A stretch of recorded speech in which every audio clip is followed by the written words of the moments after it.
Assalamualaikum warahmatullahi wabarakatuh. Perkenalkan, nama saya Nailu Imratu Zakia. Saya di sini akan mempresentasikan modul manajemen bencana. Bencana adalah peristiwa atau rangkaian peristiwa yang mengancam dan mengganggu kehidupan dan penghidupan dari masyarakatnya, yang disebabkan karena faktor alam ataupun faktor non-alam dan faktor dari manusia itu sendiri, yang menyebabkan timbulnya korban jiwa manusia, kerusakan lingkungan, kerugian harta dan benda, dan dampak psikologisnya. Untuk bencana sendiri itu dibagi menjadi dua, yaitu yang pertama bencana alam dan bencana akibat dari ulah manusia. Untuk bencana alamnya, saya mengambil contoh yang pertama, yaitu gempa bumi, gunung meletus, tsunami, banjir, dan sebagainya.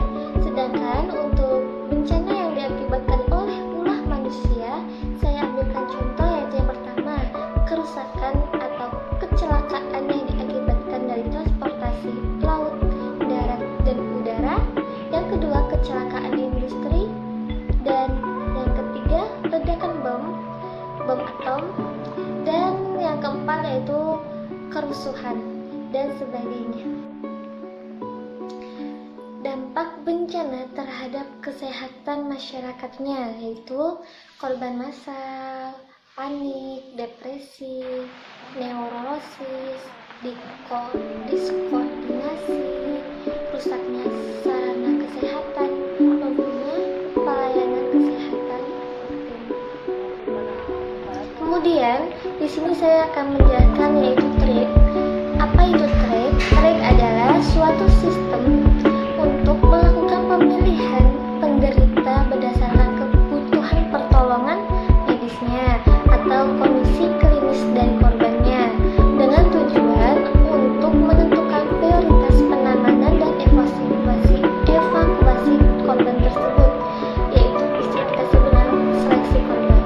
Nah, seleksi korban ini berdasarkan problem atau gangguan yang ada pada penderitanya dan jumlah penderita itu sendiri. Selain itu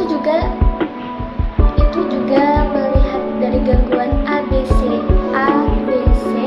tanpa melihat sarana yang ada. Selain itu juga memikirkan jumlah dari korban penderita itu sendiri. Seleksi ini berdasarkan berat ringannya keadaan pasien atau korban terhadap dampak dari bencana tersebut, yang mempunyai kemungkinan hidupnya lebih besar dihadapkan pada waktu, sarana, dan tenaga yang ada. Untuk tujuan dari triad ini sendiri yaitu pertama, mendapatkan hasil yang baik mungkin atau mendapatkan hasil sebaik mungkin pada kondisi jumlah pasien yang besar dengan sumber daya yang terbatas. Yang kedua yaitu untuk transportasi korban ke sarana kesehatan dengan fasilitas yang memadai. Untuk yang ketiga yaitu untuk menentukan prioritas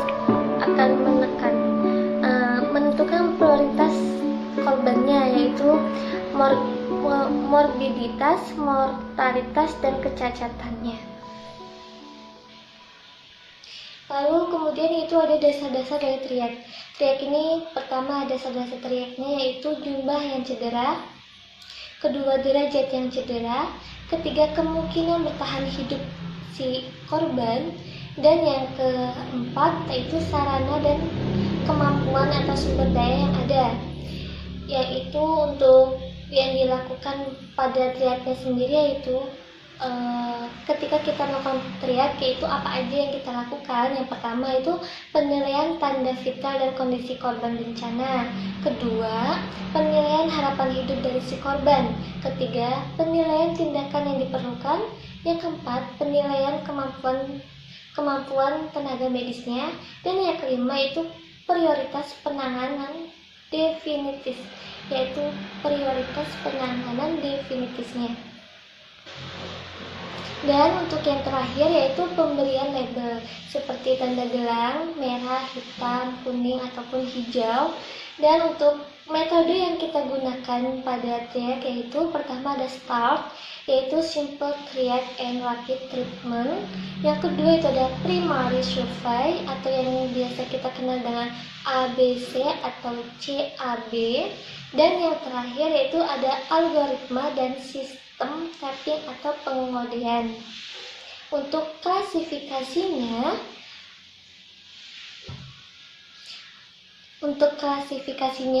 yang kita gunakan untuk memberikan kode seperti contohnya gelang itu ada yang pertama warna merah, yaitu prioritas yang pertama yaitu apa aja.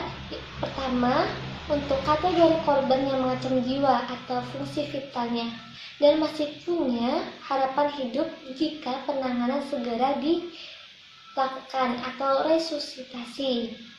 Terus ada penanganan dan pemindahan yang bersifat segera, lalu dapat meninggal dalam 2 jam atau lebih jika tidak mendapatkan penanganan yang cepat dan tepat. Terus untuk contohnya yaitu obstruksi jalan nafas, kegagalan nafas, shock atau trauma yang parah, dan terjadinya luka bakar dengan trauma inhalasi. Ini harus segera dibawa ke RS Kabupaten atau RSUP.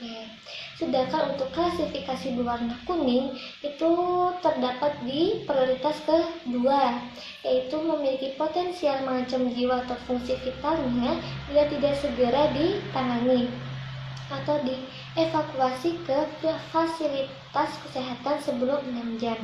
Biasanya kondisi ini membutuhkan pembedahan.